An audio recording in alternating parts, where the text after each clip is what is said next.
अपने रेगुलर काम के एक बार कर्मचारी बन गए कौन कहाँ की बनी कहाँ से नहीं हाँ कौन तुम्हारी अच्छा रहे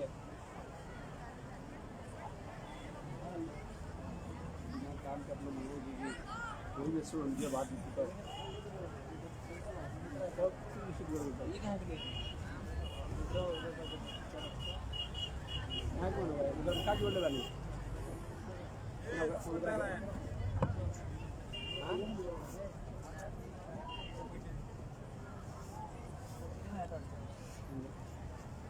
हाँ आता है लाइन ज़्यादा लेता लाइन फ्लक्चुएट करता था तो उस बैठे लगता दिखा घाटा भी उनका सामने छोटा एक जुड़ी दूर हाँ ना पूरा घाटा एक भाड़ा वाला पूरी अरे वो भाड़ा वाला घाटा भाड़ा वाला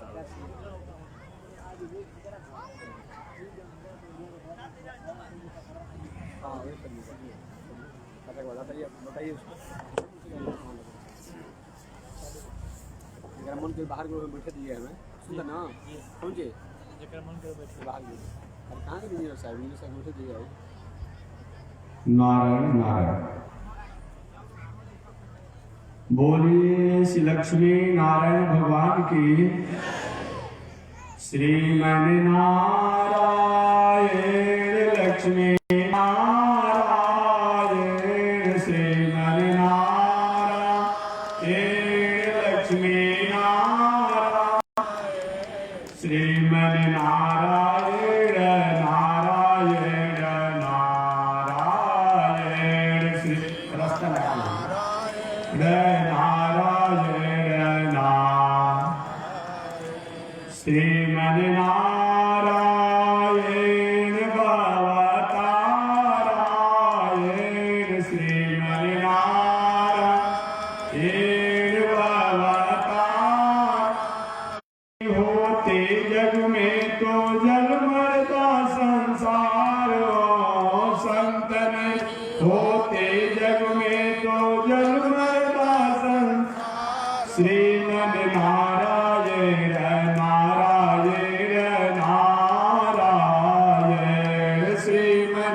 देखी रघुनाथ जी हमारी ओरिया तनी देख रघुनाथ जी हमारी तनी ताकी रघुनाथ जी हमारी ओरिया तनी ताकी रघुनाथ जी हमारी भगत तनी ताकी रघुनाथ जी हमारे ओरिया तनी ताकी रघुनाथ जी हमारे श्रीमन नारायण नारायण नारायण श्रीमन नारायण नारायण नारायण लक्ष्मी नारायण लक्ष्मी नारायण नारायण नारायण बोलिए श्री लक्ष्मी नारायण भगवान की। भाष्यकार भगवान रामानुजाचार्य स्वामी जी महाराज की। विश्व बन जगदाचार्य श्रीमद विश्वक्सेनाचार्य अस्मदाचार्य पूज्य गुरुदेव श्री त्रिदंडी स्वामी जी महाराज की पावन धाम की। हरि ओम शांति शांति शांति। अनंताचार्य कृपया वेदांत द्वयपारगम रामकृष्णांग सद्भक्तम विश्वक्सेन मुनिं भजे काषायं यज्ञसूत्रं शुचिवपुषि तथा चोर्ध्वपुण्ड्रं च बाले यस्यास्ते दक्षहस्ते कलिकुमतिगिरीन्द्रेन्द्रवज्रं त्रिदण्डं संसाराग्निप्रशान्त्यै मृतजलममलं दारुपात्रं पवित्रं श्रीविश्वक्सेनसूर पदकमलयुगं श्रेयसे संश्रयामि लक्ष्मीनाथ समारम्भा नाथयामुनिमध्यमा अस्मदाचार्यपर्यन्ता वन्दे गुरु परमाय विद्महे वासुदेवाय धीमहि तन्नो विष्णु प्रचोदयात् महालक्ष्म्यै च विद्महे विष्णुपत्न्यै च धीमहि तन्नो लक्ष्मी प्रचोदयात् तन्नो लक्ष्मी प्रचोदयात्। परमाराध्य। चलिए उसी कड़ी में मैं भी अपनी बातों को आपके सामने निवेदन करूं। मेरा विषय मानवीय जीवन में जब भी हमने शास्त्र, संस्कृति, संत और ईश्वर के प्रति रुझाने उदास की है, लगाव कम की है, उनके प्रति सुना जाता और देखा जाता है। भगवान द्वारिकाधीश के पास किसी चीज की कमी नहीं थी। धन भी था, बल भी था, पद भी था,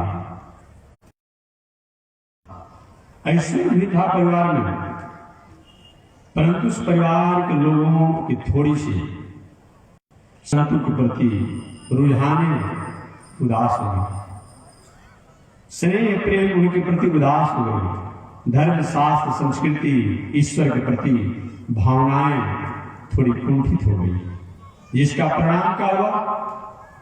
स्वर्णमयी पूरी द्वारिकापुरी भी भगवान ने भी कुछ किया नहीं। क्यों? भगवान हालांकि सामर्थ्य थे, क्योंकि भगवान शब्द की व्याख्या ही होती है कर्तुम अकर्तुम अन्यथा कर्तुम। किसी कार्यों को कर भी सकते हैं, नहीं भी कर सकते हैं, अन्य के अन्य भी कर सकते हैं।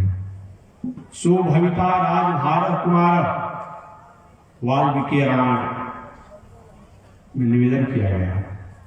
सो भविता राज भारत कुमार, अगले दिन राज तिलक की तैयारी थी राम की। वह भगवान श्री राम राज तिलक के बदले वनवास की तैयारी कर रहे हैं। इधर द्वापर युग में कंस के यहां गए थे यज्ञ के आयोजन में, बिना तैयारी के ही मथुरा के राजगद्दी के अधिकारी रहे। कर्तुम अकर्तुम अन्यथा कर्तुम। किसी काम को कर भी सकते हैं, किसी काम को नहीं भी कर सकते हैं, और अन्य के अन्य भी करते हैं। ऐसा होता क्यों है? कर्तुम अकर्तुम अन्यथा कर्तुम। आखिर ऐसा होता क्यों है?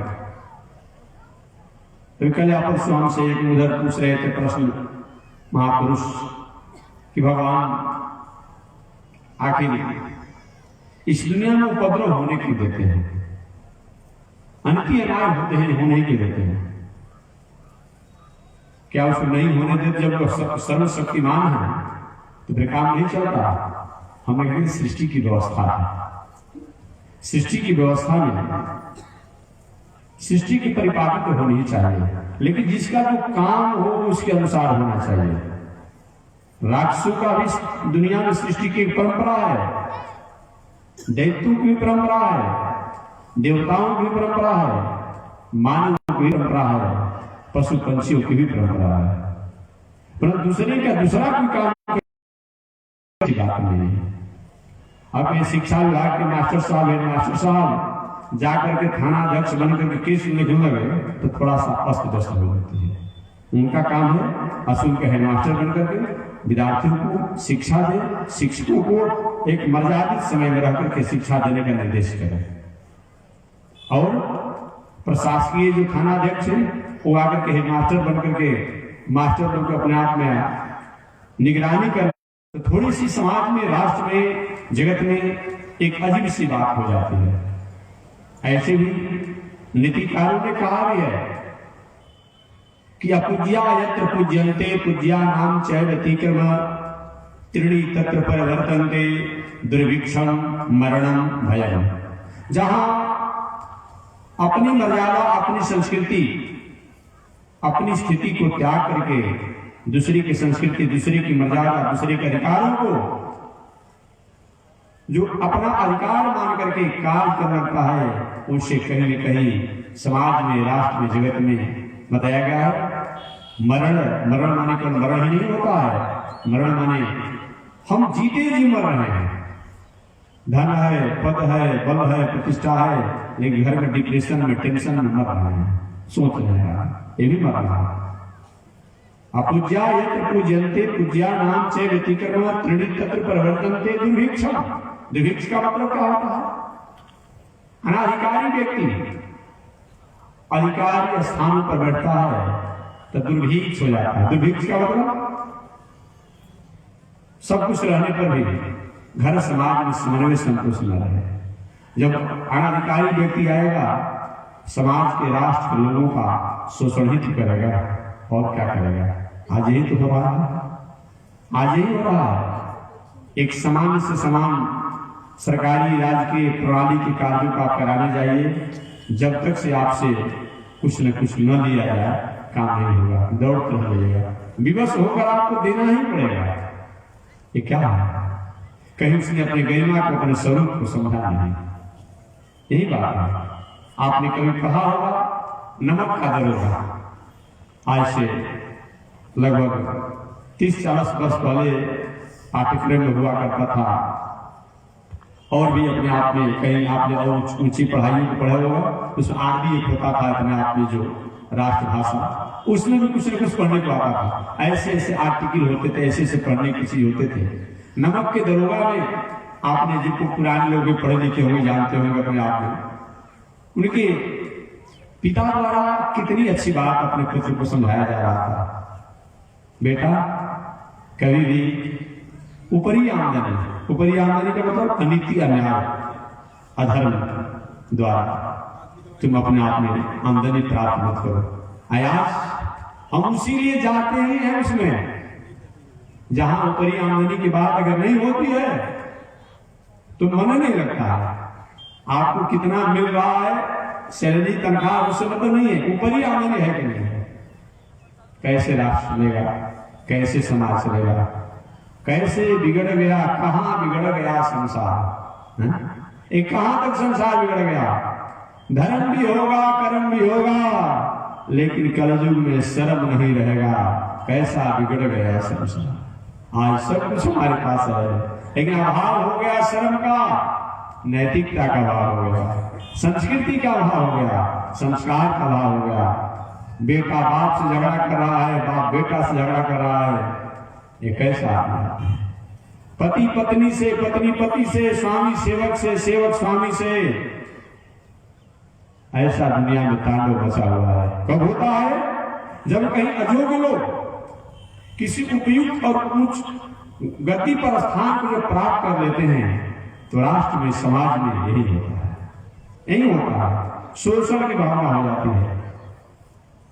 श्रीमद् भागवत महापुराण के 12वें स्कंद में लिखा हुआ है, और रामचरितमानस के उत्तरकांड में भी हल्का संकेत किया गया है। तो भागवत महापुराण में हल्का संकेत है कि बिना घूस का न्याय नहीं मिलेगा। हमको बार बार बात याद पड़ती है, लेकिन ऋषि लोग भी अनुभवी थे। आज साधारण वैज्ञानिकों द्वारा अभी दिन भर में क्या होगा, अगला दिन क्या होगा, परसों क्या होगा, मोबाइल पर आ जा रहा है, नेट पर, गूगल द्वारा, ये भी तो एक विद्या है। तो ऋषि लोग भी पत्ता खा करके वायु पीकर रहते थे, उन लोगों ने भी अपने आप में जो लिखा है उसको ठुकरा नहीं सकते हैं। तो लिखा है कि बिना घूस का न्याय नहीं मिलेगा। न्याय की भी आकांक्षा रखते हो तभी आपको घूस देना ही पड़ेगा, जो आज हो रहा है अपने आप में। इसीलिए कलयुग में सब कुछ हमारे पास आज है, लेकिन शर्म का अभाव हो गया है, नैतिकता का अभाव हो गया है, संस्कार का अभाव हो गया है, संस्कृति का अभाव हो गया है। और जब जब संस्कार, संस्कृति, नैतिकता का अभाव होता है, हमारे जीवन के साधन, सब साधन जो है हमारे लिए बोझ बन जाते हैं। आज यही हो गया है। सब कुछ रहने के बाद भी घर परिवार में शांति नहीं है, सोने में नहीं है, आनंद नहीं है।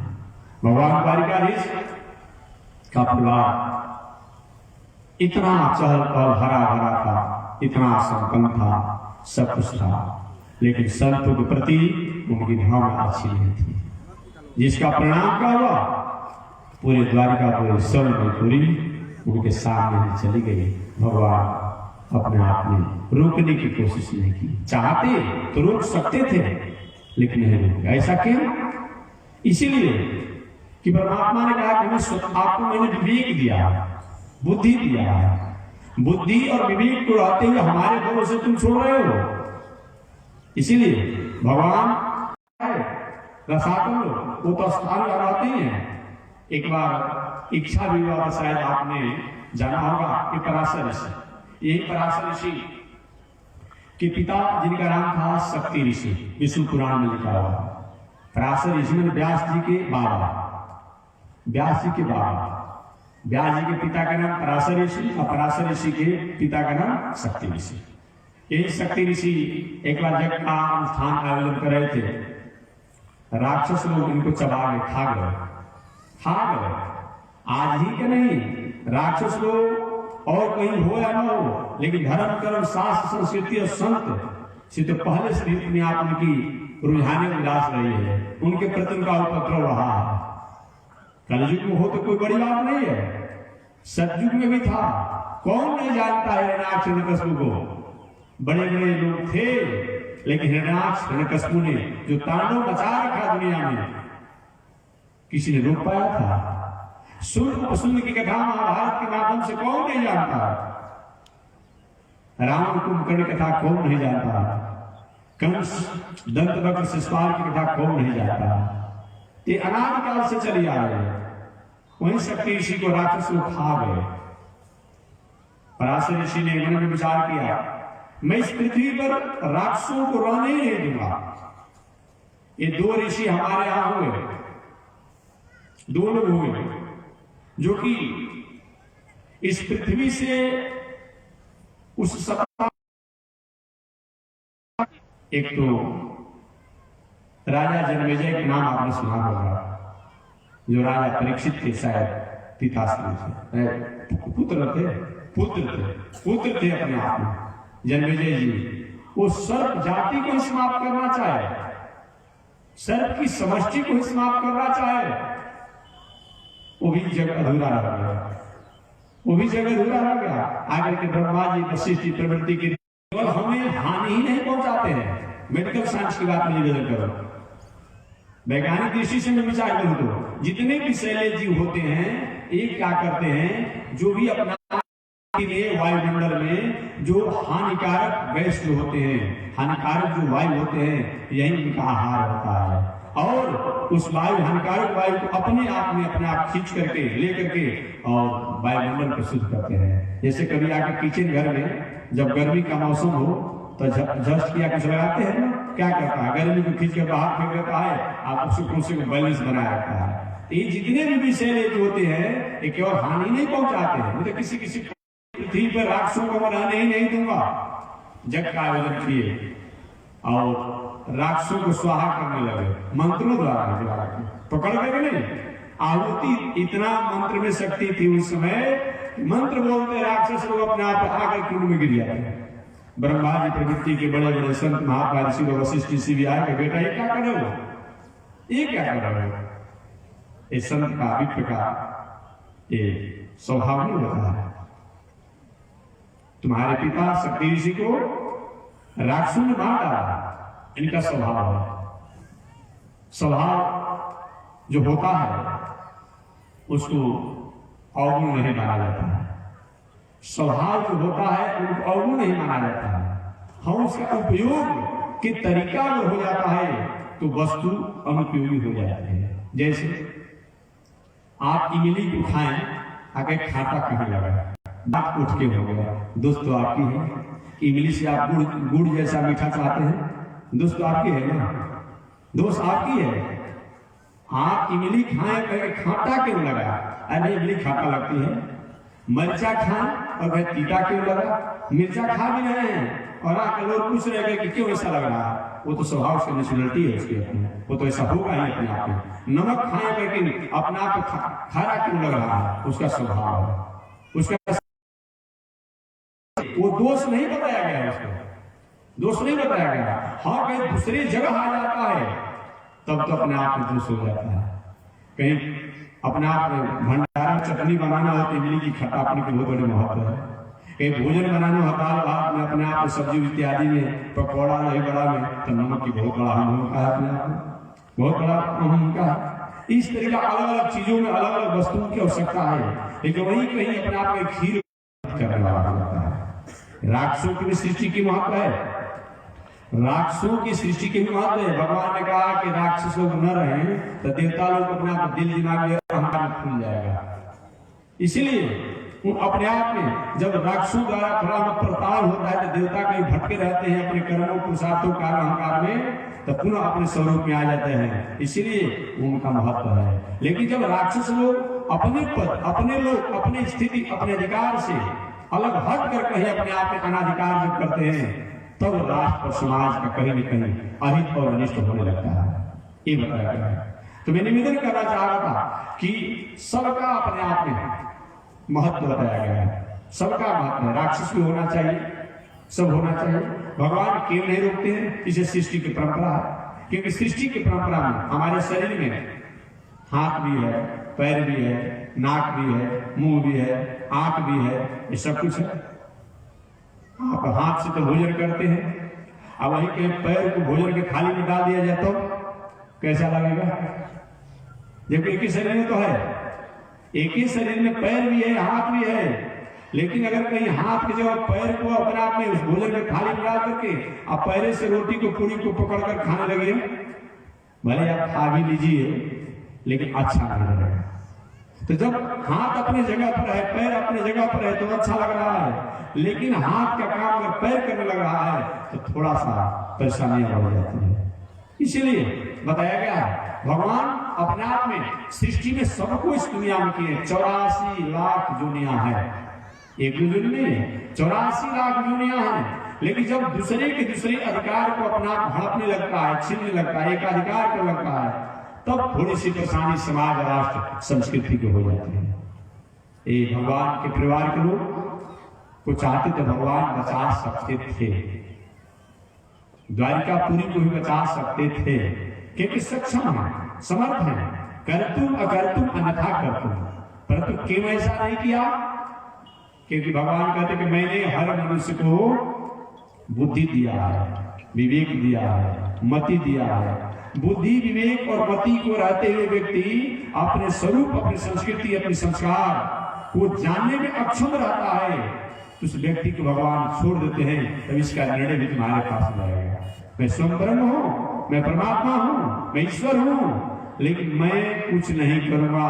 भगवान वहां पर एकदम मुक्त और केवल दृष्टा के रूप में वहां हो जाते हैं, न बोलते हैं, केवल बस देखते रह जाते हैं अपना एक प्रतिमा की दृष्टा के समान। जैसे मूर्ति का दृष्टा होता है, मूर्ति जैसे देखती रहती है अपने आप में, उसी तरह परमात्मा एक मूर्ति के दृष्टा जैसा हो जाते हैं, देखने जैसा हो जाते हैं और मूक हो जाते हैं। कब?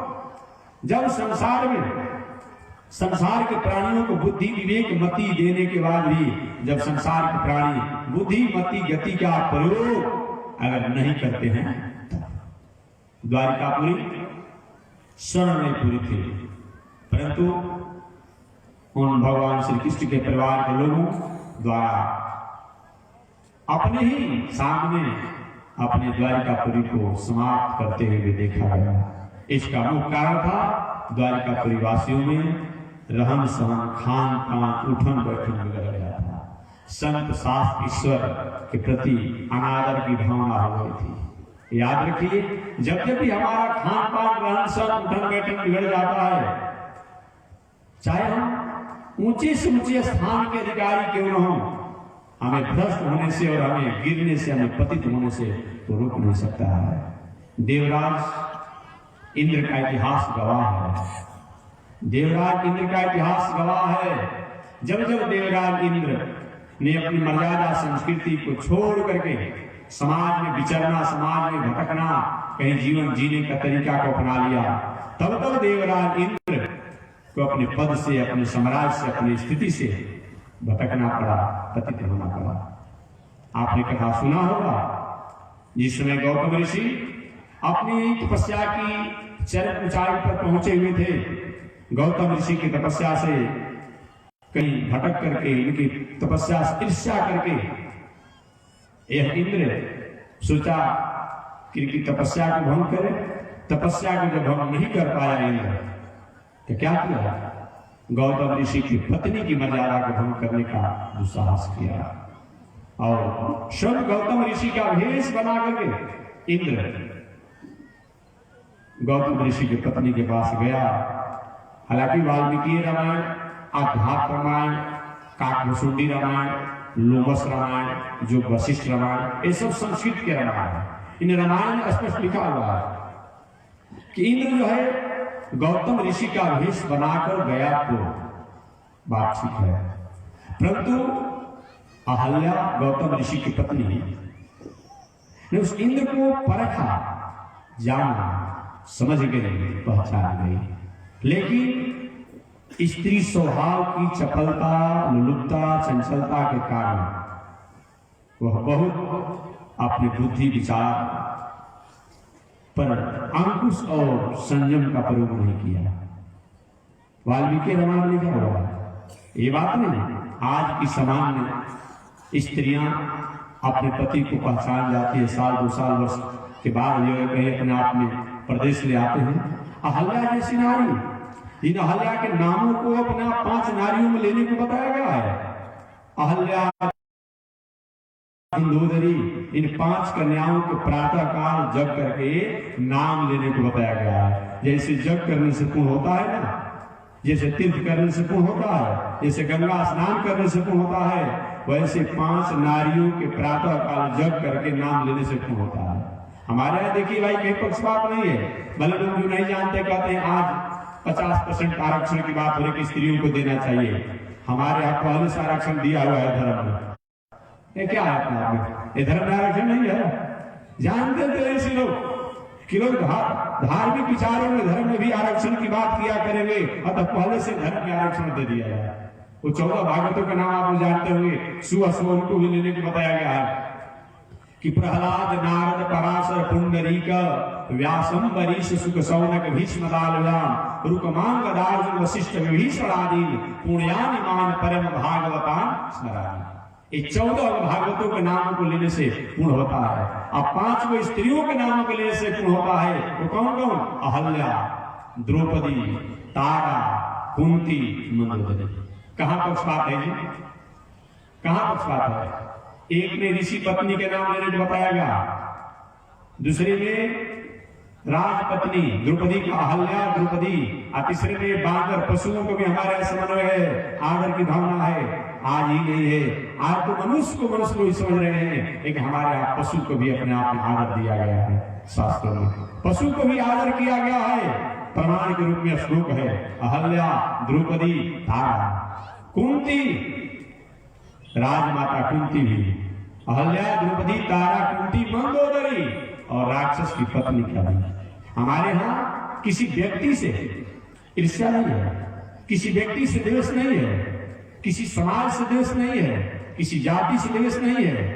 हमारे यहाँ व्यक्ति के व्यक्तित्व मानवता में किसी प्रकार की खटास होती है, किसी प्रकार कुर्तियां आ जाती है, उसी से द्वेष है। उसी से अगर आप में हम द्वेष नहीं कहा जा सकता, उसी से हम लोग अपने आप में संयम बरतते हैं, यही मैं कह सकता हूँ। बाकी नहीं, सबके साथ समन्वय लेकर बात होती है।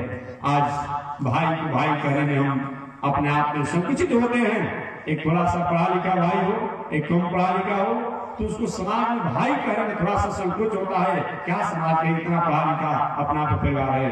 लेकिन भगवान श्री राम बांदर भालू को भी अपना भाई बनाते हैं। क्या भाईचारा आपके पास होगा जी? प्रति उपकार करूंगा भाई, कहते हैं कि हे बांदर भालू, आप लोग प्रति उपकार आपने जो हमारे साथ किया उसका बदला मैं नहीं चुका सकता हूं, ये कौन हो सकता है? इसलिए समाज राष्ट्र की समन्वय के रूप में अपने आप में ये हमारा भारतीय वाङ्मय है, भारतीय हमारा ग्रंथ है, भारतीय आर्टिकल है, भारतीय हमारी साहित्य है, भारतीय दर्शन है, भारतीय विचार है, भारतीय पुराण है। तो मैं निवेदन करना चाह रहा था, द्वारिकापुरी के लोग अपनी ही बुद्धि कि कहीं भटकने के कारण द्वारिका जैसे पुरी को खो दिए और आपस में खाकर पी करके उनका रहन सहन उनका होने का सब कट मर करके समाप्त हो गए। द्वारिकापुरी उदास हो गई। स्वर्ण में द्वारिकापुरी मानो किसी को काटने के लिए ध्यान लगी। अचानक एक दिन नारद जी का आगमन हुआ द्वारिकापुरी में। भगवान श्री कृष्ण के पिताश्री जिनका नाम श्री वसुदेव जी महाराज है, श्री वसुदेव जी महाराज ने नारद जी को प्रणाम किया और प्रणाम करने के बाद अभिनंदन वंदन और स्वागत किया, क्योंकि बताया गया है कि अतिथि जस भगनासु, इस द्वार से जहां से अतिथि जहां तक आपकी सामर्थ्य हो, उस सामर्थ्य के अनुसार अगर उसका आदर सत्कार सम्मान आप नहीं करते हैं तो अतिथि द्वारा अपने द्वारा किए गए पापों का वहीं पर आपके पास, आपके सिर पर, आपके घर में, आपके परिवार में छोड़ देता है। और आपके द्वारा किसी प्रकार आपके लोगों द्वारा कोई सुकृत हुआ होगा उसको लेकर के चला जाता है। इसलिए अतिथि को कभी भी अनादर न करें, लेकिन अतिथि जैसा भी होना चाहिए, यही बात जान लीजिएगा। अतिथि जैसा होना चाहिए। वो अतिथि नहीं है, वो जान गया कि ठंडा का समय है, सुबह में ठीक 7 बजे से 8 बजे उनके द्वार पर चाय बन जाती है, जलपान मिल जाता है और शाम को भी अपने आप में 6 से 7 के बीच हो जाता है, ठीक समय से पहुंच गया नियम से। वो अतिथि नहीं है, वो अतिथि नहीं है। अतिथि का मतलब ही होता है जिसकी आने का कोई तिथि नहीं, अचानक आ गया, वो अतिथि है। फोन करके भी कोई खबर करके सूचना देकर भी कोई आवे तो शास्त्रीय परिपाटी में अतिथि नहीं है कि ठीक है आज हमारे लिए भोजन बनवा दी, अमुक काम को दे, वो अतिथि नहीं है। अतिथि नहीं है, भले आ रहा है लेकिन सूचना देकर के आया, ये बताया गया। तो मैं निवेदन करना चाह रहा था, हमारे भगवान श्री कृष्ण के पिताश्री श्री वसुदेव जी महाराज ने नारद जी का अभिनंदन किया, वंदन किया, स्वागत किया और कारीश्वर ऐसी मेरी मान्यता है, ऐसा मैं जानता हूं। बहुत दिनों तक तीर्थों में वास करने से, जग आदि करने से, गंगा इत्यादि पवित्र नदियों में स्नान करने से, पृथ्वी की परिक्रमा करने से, गाय इत्यादि के दान करने से जो सुकृत होते हैं, आप जैसे संत महात्मा के दर्शन से ही फल प्राप्त हो जाता है। नहीं अम्मयानि तीर्थानि न देवा मिथिला मया ते तुर्पुनर्कालेन दर्शनादेव साधव। नहीं अम्मयानि तीर्थानि, बहुत दिनों तक तीर्थों में वास करने से जो चीज प्राप्त नहीं हो पाता है या प्राप्त होता है। नहीं अम्मयानि तीर्थानि न देवा मिथिला मया, बहुत दिनों तक मूर्ति मिट्टी इत्यादि के मूर्ति पसाण इत्यादि के मूर्ति के पूजन जजन करने से जो फल प्राप्त होता होगा, और बहुत दिनों तक तीर्थ यात्रा करने से प्राप्त होगा। दर्शनादेव साधव, वो संत महात्माओं के दर्शन से भी प्राप्त हो जाता है। आज संत किसे कहते हैं? संत का मतलब क्या होता है? हमेशा मैं निवेदन करता हूं, आज तो संत का मतलब क्या? जिंदगी भर शराब पिया, मांस किया, वेश्यावृत्ति किया, जुआखोरी किया, घर द्वार सब बेच बात कर ताप गया जो अपने आप में, तो दाढ़ी बढ़ा करके चिमटा लेकर के घूम रहा है। संत का मतलब ही होता है नहीं, संत का मतलब नहीं होता। संत माने क्या होता है? देखिए पैजामा कुर्ता संत धर्म में, धोती कुर्ता, फुल पैंट कुर्ता, स्त्री वेश, पुरुष वेश, ये अपने आप में कोई विशेष इस संत का परिवेश नहीं, पहचान नहीं। दाढ़ी मूछ तो कोई बढ़ा सकता है, 6 महीना छोड़ के दाढ़ी बढ़ जाएगा। लाल कपड़ा बाजार से खरीद सकता है, चिमटा भी कहीं से कमंडल ले लेगा। केवल यही साधु का लक्षण नहीं है, ऐसे तो साधु बहुत मिल जाएंगे अपने आप में। आप लोग कभी कभी कुंभ इत्यादि की यात्रा करते हैं, हम लोग भी कभी कभी सुनते रहते हैं कि आपने आप उसी रास्ता में बुलाया किसी को और 5 मिनट में ठक करके भाग गए अपने आप में। घूमते रहते कभी तो लोग अपने आप झुंड के झुंड। साधु की पहचान नहीं है।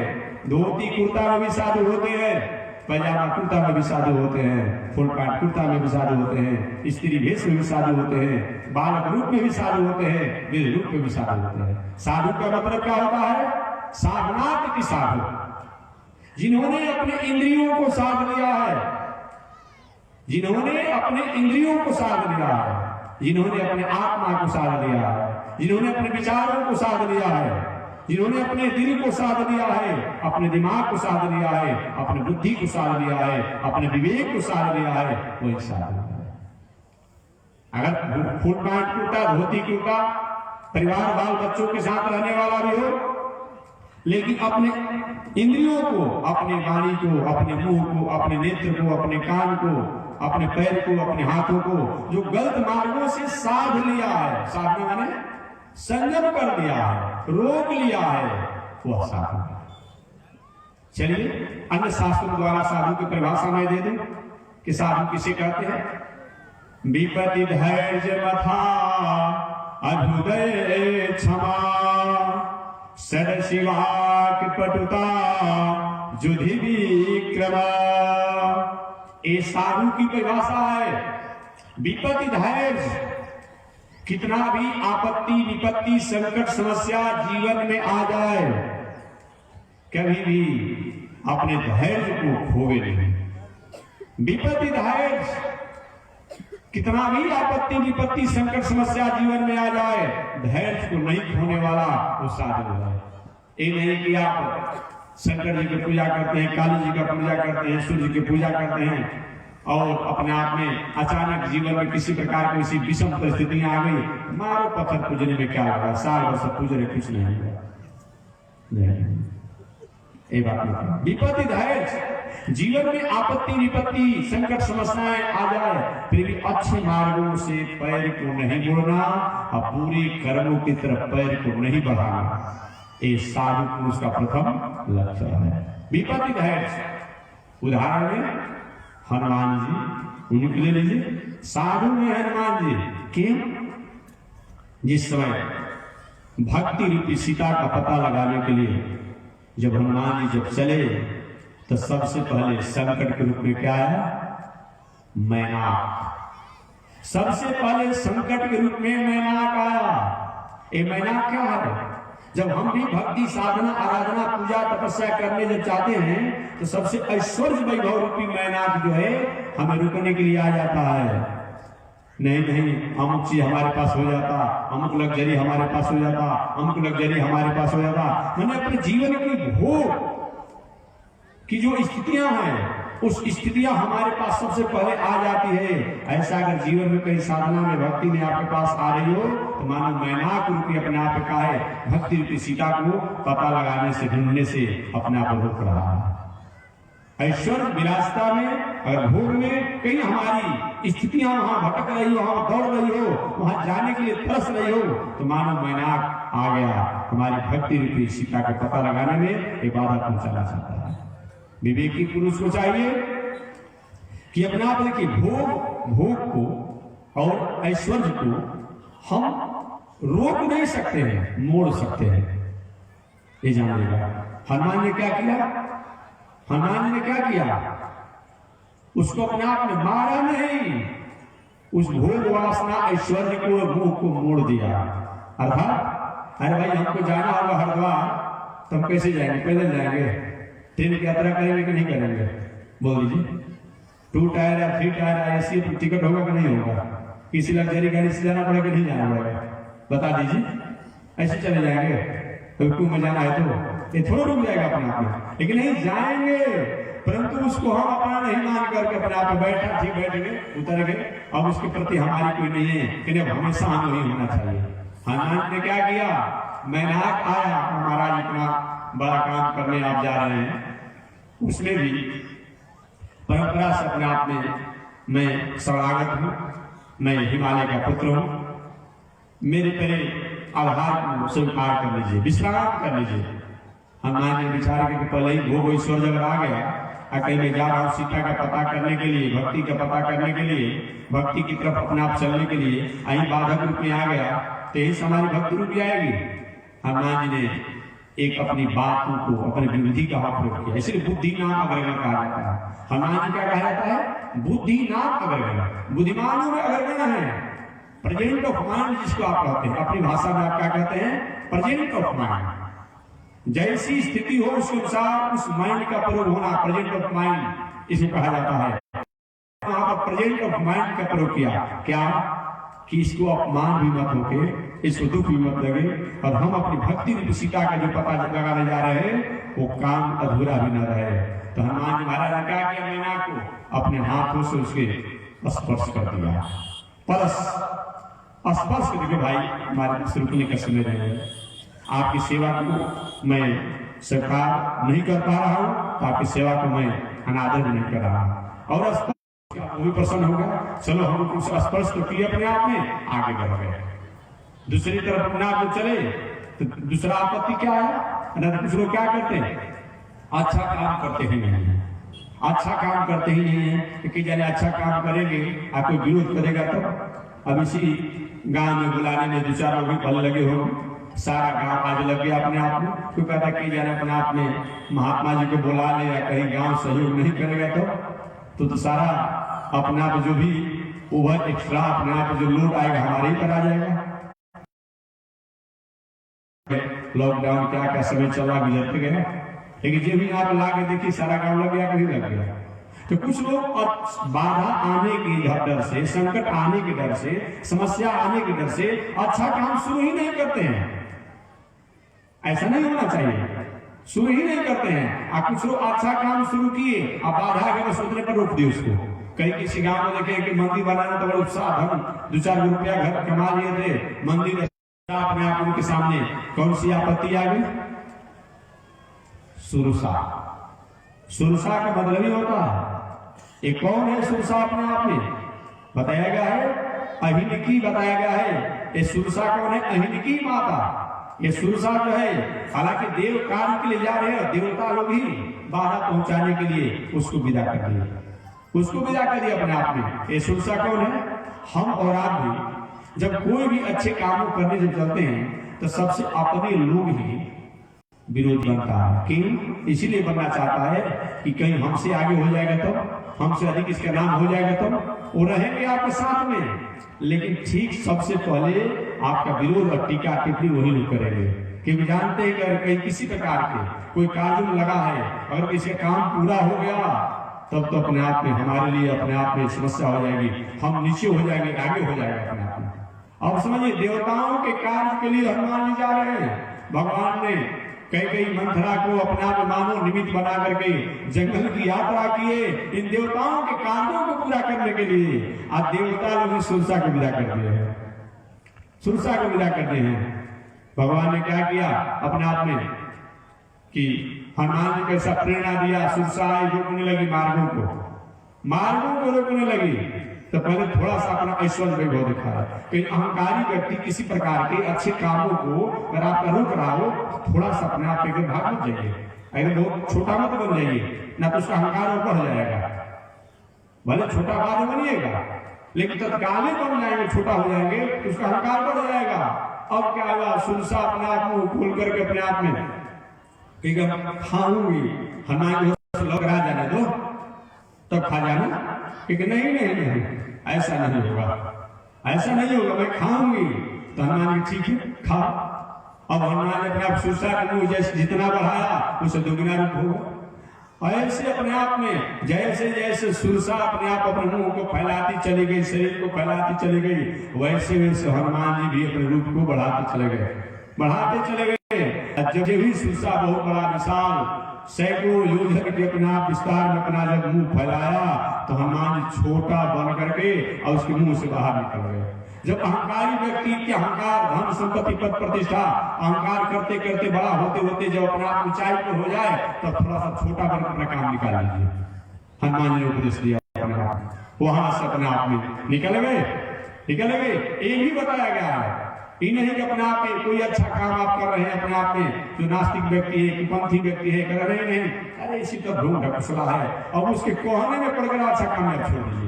तो चाहते थे हमारे सामने बैठ के सुबह सुबह और शाम को चल के कहीं ताश खेलता, तो आप उसमें क्या अंतर रह गया? अगर कोई नास्तिक व्यक्ति इस तरह कोई बात करके आपको अच्छे कामों से रोक रहा है, फिर आपको उसमें क्या अंतर रहा? हनुमान जी ने सुरसा को भी अपने आप में अपनी बुद्धि द्वारा अपने आप स्वीकार किया और अपने कामों में आगे बढ़ते रहे। आगे जाते जाते हनुमान जी महाराज कहाँ गए जी? लंकापुरी के बॉर्डर पर गए। वहां भी एक राक्षस मिल गई जिसका नाम था लंकिनी थी अपने आप में, वो भी उग्रावस थी, किसी को जाने ही नहीं देती थी अपने आप में। हनुमान जी के हमको जाने दो, कि क्यों जाने दो? तुम तो चोर हो अपने आप में, और चोर को हार करना मेरा जिम्मेवारी है, हमको ऐसा आज्ञा प्राप्त हुआ है। हनुमान जी का जो चोर है उसके तो तुम रक्षा पहरा दे रहे हो, और हमको जो चोर के पता करने जा रहा है उसको तुम चोर कह रहे हो। अरे जो चोर है उसकी तुम पहरा कर रही हो, और जो चोर के पता करने जा रहा है उस पर तुम अपने आप उसको रोक रहे हो। लंगनी ये कहना चाहते हो? हनुमान जी ने कहा जो तुम्हारा स्वामी है लंकेश, वो आह्लादनी भगवान श्री राम की, हमारे स्वामी श्री राम की आह्लादनी शक्ति सीता को चुरा कर लाया है। उस चोर को मैं पता करने जा रहा हूँ, कैसे चुरा कर कहाँ रखा है, क्या किया है। लंगनी के नहीं जाने दूंगी। वहां पर थोड़ा सा हनुमान जी खड़े हुए और क्या किए? अपने आप में मुष्टिका का प्रहार किए। कहीं थप्पड़ का बताया गया, प्रहार किए, मुंह से खून का बमन करते कि बस समझ गया बेटा। हमको ब्रह्मा जी ने आशीर्वाद दिया था कि जब कोई भगवान का दूत के प्रहार से कहीं तुम्हारी बेहोशी आ जाएगी तो बस तुम्हारा जन्म साफ हो जाएगा, तुम अपने स्वरूप को प्राप्त कर लोगी और जाओ तुम्हारा काम सफल हो जाएगा। तो जब देखे कि बार संकट, आपत्ति, विपत्ति पहुंचाने वाला व्यक्ति हम कहीं तांडव कर रहा है तो थोड़ा अपने आप में डांट फटकार होना चाहिए, थप्पड़ होना चाहिए। ये हम नहीं कहते हैं जी, ये प्रमाण मैंने तीनों में दे दिया अपने आप में। हनुमान जी के तो स्पर्श करके समझा बुझा कर मानेंगे, दूसरा जगह भी अपने आप अपना थोड़ा सा वैभव दिखा कर मानेंगे, और तीसरा देख देंगे तो समझाने से भी नहीं मानेगी और वैभव दिखाने से भी नहीं मानेगी। और क्या करना चाहिए? तो यहाँ अपने चपेटिका का प्रहार किए, मुष्टिका का प्रहार किए और तब अपना आगे के कामों में निकल पड़े। मैं निवेदन करना चाह रहा था कि विपत्ति धैर्य, कितना भी आपत्ति, विपत्ति, संकट, समस्या जीवन में आ जाए, अच्छे कर्मों का त्याग नहीं करना और बुरे कर्मों की तरफ पैर नहीं बढ़ाना। आगे वहां से चले हनुमान जी वहां से आगे जब चले, जाते जाते अपने आप में जब जे भी लंकापुरी में जब पहुंचे तो लंकापुरी में पहुंचने के बाद सबसे प्रथम अपने आप में उन्होंने क्या किया? शायद आपने सुना होगा विभीषण जी से भी उनकी मुलाकात हुई। विभीषण जी से मुलाकात हुई। विभीषण जी ने भगवान श्री राम की सभी स्थितियों को जाना और उन्होंने कहा, क्या प्रभु दीनों पर भी दया करते हैं? क्या हमारे जैसे दीनों के लिए भी उनकी यहाँ कहीं जगह है? हनुमान जी ने कहा, देखिए भगवान तो ऐसे दयालु हैं कि पावर से पावर जीवों को भी कल्याण करने के लिए ही अपने उस लोक को छोड़ करके, साकेत लोक को छोड़ करके, गोलोक धाम छोड़ करके, बैकुंठ को छोड़ करके इस दुनिया में आते हैं, उतरते हैं। इसीलिए तो उनको अपना इस दुनिया में अवतार लेना पड़ता है, अन्यथा भगवान को कोई आवश्यकता नहीं है अवतार लेने के लिए। आज अवतार का मतलब क्या होता है जी? अवतार माने होता क्या है? अवतरती थी अवतार, जो भक्त जनों की अवधारणा को उद्धार करने के लिए अपने स्थिति से, अपनी ऊंचाई से जो उतर करके आकर के और भक्तों का मंगल करे, यही तो अवतार है। जैसे कोई व्यक्ति कुआं में गिरा हुआ हो, चिल्ला रहा हो, हमें बचाओ मैं मर जाऊंगा।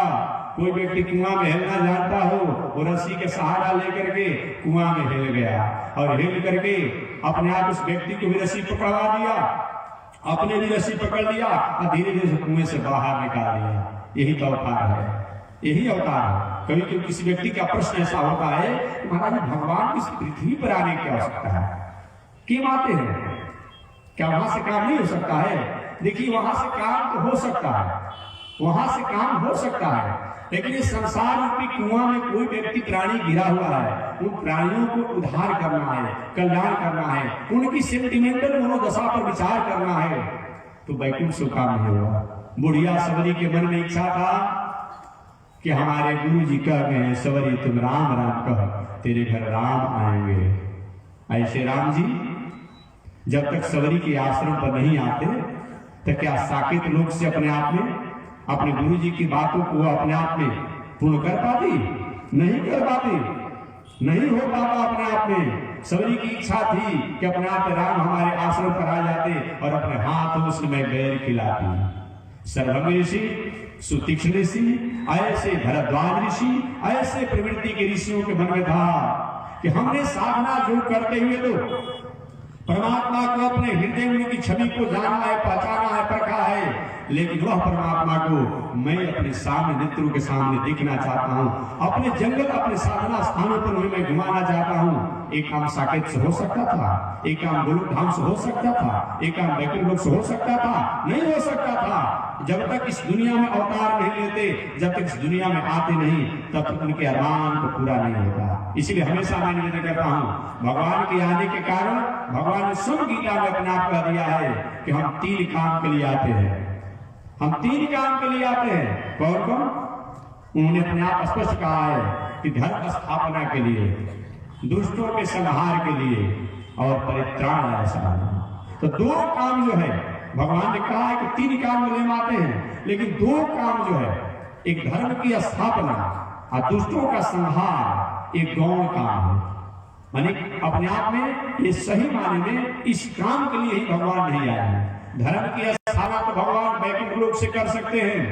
आज केंद्र में बैठा हुआ जो राष्ट्राध्यक्ष होता है, कहता है अगले दिन से अमुक शिक्षा में अमुक सिलेबस और अमुक ग्रंथ, अमुक पुस्तक की पढ़ाई होगी। अगला दिन से पढ़ाई शुरू हो जाता है कि हर घर घर आकर विद्यार्थी को बताना पड़ता है उसको। नहीं, एक बार उसने घोषणा कर दिया पूरे देश में और शिक्षा लागू हो जाती है, तो क्या भगवान को अपने आप में इस संसार में आकर के तब धर्म का अपने आप में स्थापना करना पड़ता? वही से अपने आप में सबके हृदय में स्थापना कर देते। हृदय रूपी हृदय विवेक विचार रूपी अपने आप में आकर स्थापित हो जाते, उससे हो जाता। एक काम तो वहां से भी हो सकता है। दुष्टों के संहार की जहां तक बात होती है, एक बार वहीं से कहीं सबके जितना दुष्ट राक्षस सबका हार्ट अटैक कर देते, ब्रेन हेमरेज हो जाता, किडनी फेल कर देते, लीवर फेल हो जाता, या आकर के मरना पड़ता। नहीं, इसके लिए भगवान नहीं आते हैं। दुष्टों को न संहार करने के लिए आते हैं, न धर्म की स्थापना करने के लिए आते हैं। आते क्यों है? परित्राण ऐसा होगा। संत महात्माओं की अरमान को तपस्या बनाया था। बहुत मैं बिजी व्यस्त हूं, लेकिन तुम्हारी भावना को मैं ठुकरा जी भी अपने आप टिकट करा करके अपने आप में और चलना चाहा, अचानक कोई बहुत बड़ा इमरजेंसी काम उसके पास हो गया। कहेंगे देखो भाई हम तो चले थे, टिकट करा लिए थे, नहीं लेकिन नहीं आ पाऊंगा। देखो भाई अच्छा तो काम नहीं किया, तुमने कहा था आने के लिए, चलो कोई बात नहीं। अब क्या हो, अब पुनः दूसरा दिन हुआ, दूसरा आप सोचो चलो का महीने मित्र पुराना है, इसको छोड़ते भी नहीं बनता है। अब दूसरे दिन भी आप करके नहीं आया, अब पुनः अगला दिन मित्र है तो मित्र है, बचपन का मित्र है। तो देखो भाई इस बार अंतिम बार फोन कर रहा हूं, आना हुआ तो आना, नहीं आना हुआ तो ना नहीं आना, और हमेशा के लिए तुम्हारे प्रेम में मैत्री में हमारी खुटी। 2 दिन और समय बचा है, 3 दिन तुम आ जाना समय निकाल करके। एक दिन के लिए मित्र आया था अपने मित्र के पास उसके आयोजन में सम्मिलित होने के लिए, लेकिन जब आ गया तो जब आ गया तो अपने आप अपने घर पर ही चला गया, और घर जब गया तो कुछ काट को हटाया और घर को डेंटिंग पेंटिंग करके सब घर द्वार को अपने आप में ठीक कर दिया। ठीक भगवान की भी वही हाल है। भगवान आते हैं परित्राणाय साधुना, संत महात्माओं की अरमान इच्छाओं को पूरा करने के लिए आते हैं, भक्तों की अरमान को पूरा करने के आते हैं। सबरी जैसे भक्त हो, सर्वभक्त सुतीक्ष जैसे भक्त हो, इनकी अरमान को पूरा करने के लिए आते हैं। लेकिन जब आ जाते हैं तो सोचते हैं कि रावण, कुंभकर्ण, दंत भग, शिशुपाल, हिरण्याक्ष, हिरण्यकशिपु जैसे पूस, कास, रेड़, बबूर अपने आप में काट जो है बैल है, इनको कबाड़ दिया जाए, सबको समाप्त कर देते हैं, दुष्टों का विनाश कर देते हैं। अब भगवान सोच जब दुष्टों का विनाश हो ही गया, जब घर में से काट कूस रेड़ जब समाप्त हो ही गया, तो घर को थोड़ा डेंटिंग पेंटिंग डिस्टेंटो पर कर दे। अब क्या कहे, जो भी घर द्वार में छेद साफ जो घर द्वार बनाए थे सबको बाहर निकाल करके डेंटिंग पेंटिंग पुचारा करके ठीक कर दिए। तो भगवान अपने आप आते हैं दुष्टों को संहार करने के लिए। और जब दुष्टों का संहार जब हो जाता है तो सोचते कि तो धर्म की स्थापना कर दे, क्योंकि बहुत दिनों से राक्षसों के रहने के कारण जगत में अधर्म का प्रचार हो चुका है, अनिति का प्रचार हो चुका है, तो धर्म की स्थापना भी कर दे। इस तरह भगवान धर्म की स्थापना भी कर देते हैं। लेकिन भगवान के आने का मुख्य कारण क्या है? परित्राणाय साधुना। इसलिए अपना बनाया गया है। ऐसे विचार करते हुए भगवान आते हैं। हमारे वसुदेव महाराज ने नारद जी का अभिनंदन करते हुए कहा था कि हे नारद जी, मेरी ऐसी मान्यता है कि नहीं मया तीर्थानी न देवा मिथिला मया ते पुनर्काले न दर्शनादेव साधव। आप जैसे संतों के दर्शन से जो पूर्ण होता है और तीर्थ व्रत जगदान से भी प्राप्त करने में सक्षम नहीं है, अतः मैं आपका अभिनंदन करता हूँ, वंदन करता हूँ, स्वागत करता हूँ। तो संत किसे कहते हैं, इसी की व्याख्या में बता रहा था, क्योंकि दर्शनादेव साधव, साधव की बात आती है। तो विपत्ति धैर्य, कितना भी आपत्ति विपत्ति संकट समस्या आवे, हनुमान जी इसके गवाह हैं। हनुमान जी इसके गवाह हैं। लंकापुरी से लेकर के कितना अपमान किया गया, कथा आप जानते होंगे। रावण द्वारा कितना अपमान किया गया, रस्सी के बांध करके उनको खींचा गया, लात इसके बल पर मैं किया हूं। उनका नाम है भगवान श्री राम, वो मेरे स्वामी है, मैं उनका सेवक हूं। उन्हीं की शक्ति को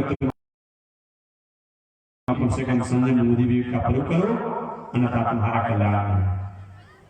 लंकेश राम ने करे बंदर, हमारे पास हमारे सामने जमराज को बोलने की हिम्मत नहीं पड़ती है, तुम हमारे से बोल रहे हो, अभी मैं तुम्हें बंद कर दूंगा। उसमें हनुमान जी कहे कि बंद की बात तो याद तुमको होगी, जब जब तुमने बंद करने की बात कहा तुम असफल रहे। लंकेश राम को संकुचित हुआ, एक अहंकारी प्रवृत्ति होने के चलते अपने आप में अपने लोगों द्वारा अपमान कराया, मारो इस बानर भालू को अपने आप में, भाषा बोला अपने आप में। ये सब दोनों जो होते हैं चंचल स्वभाव के होते हैं। बानर भालू जो होते हैं ये चंचल स्वभाव के होते हैं, जिसका खाते हैं उसी का गुण गाते हैं। भालू जो क्या देखे होंगे, ऐसे नाचो, ऐसे कूदो, ऐसे आशीर्वाद देता है कि देता है। अब बंदर की बात नहीं है, मालिक को प्रणाम करो, देखिए हाथ में प्रणाम करेगा अपने आप में, बंदर को देखेंगे अपने आप। अब उसके बाद हनुमान जी सुनो, हमको चाहे मारो बात कुछ करो, अपमान करो, इसका हमें कोई दोष नहीं, क्योंकि हम अपने स्वामी के सेवक हैं। लेकिन इसका फल पाओगे आगे, अब बानर भाल चपेटन, ये अभी जो कर रहे हो इसका फल तुम्हें आगे मिलेगा। मैं तो यही कह रहा हूं, प्रदीयता दास रथी मैथिली, अरे मैथिली को आज भी लौटा दीजिए, चलकर राम के पास क्षमा मांग लीजिए, भगवान करुणा निधि है, आपको क्षमा कर दे। नहीं माना, हनुमान जी द्वारा बहुत अपने आप में अपमान को सहा गया, लेकिन अच्छे कर्मों को त्याग नहीं किए। इस संतों का प्रथम लक्षण विपत्ति धैर्य, मथा मिले क्षमा।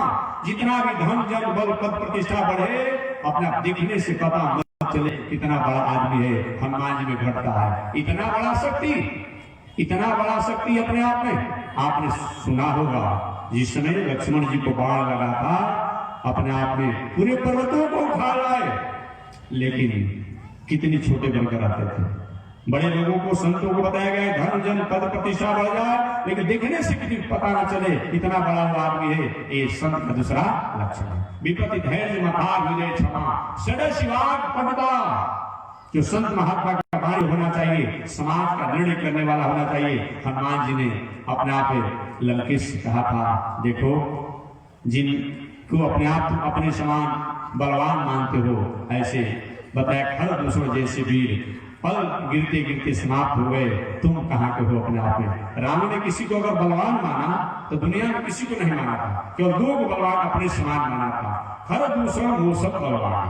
उसने कहा कि खर दूसरा मौसम बलवान, उसने यही बात कहा था, और कहीं किसी को बलवान अपने समान नहीं माना। हनुमान जी ने कहा देखो इतना अपने आप में जो थे ये लोग चले गए, तुम किसकी हो अपने आप में।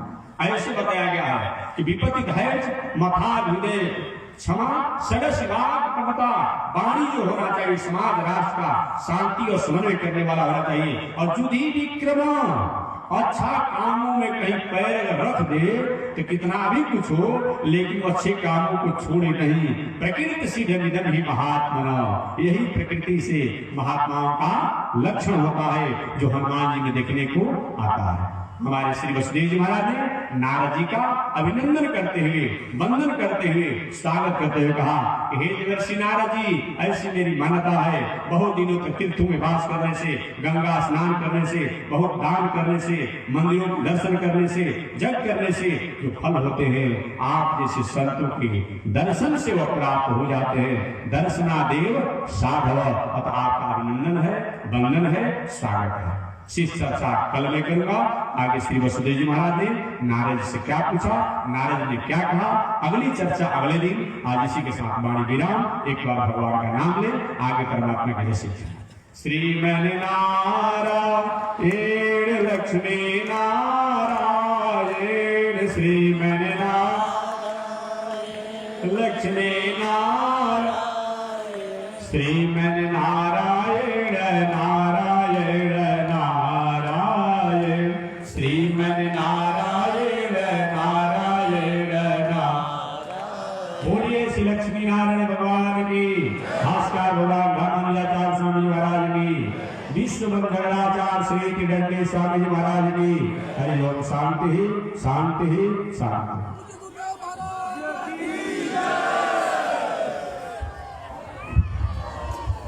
ओम चंद्रमा मनसो जात जगो सूर्यो जायत, श्रोत्राद् वायुसुप्राणस मुखादग्निर्जायत, श्री सदे लक्ष्मी सवदन्यावहोरात्रे पार्श्वे नक्षत्राणि रूपमस्मिनौ व्यातम्, विषनिगाढमु मयि गाढ सर्वलोकं मयि गाढ, कासायं यज्ञसूत्रं शुचिवपुषि ददा चोर्दपुण्ड्रं च बाले, यस्यास्ते दक्षस्ते कलिमुमति गिरीन्द्रेन्द्रभद्रं त्रिदण्डं, संसाराग्नि प्रशान्त्यै मृतजलममलं दारुपात्रं पवित्रं, श्रीविश्वक्सेन सूरे पयकमलयुगं श्रेयसे संश्रयामि, अमर्यादसूत्र चलमतिरसोयावृतभव, कृतघ्नो दुरमानि स्मर परवसो वञ्चनपर, निशंस पावेश कथमामितो दुःखजलदे, प्रपारादुत्रीणस् तव परिचरेयं चरणयो।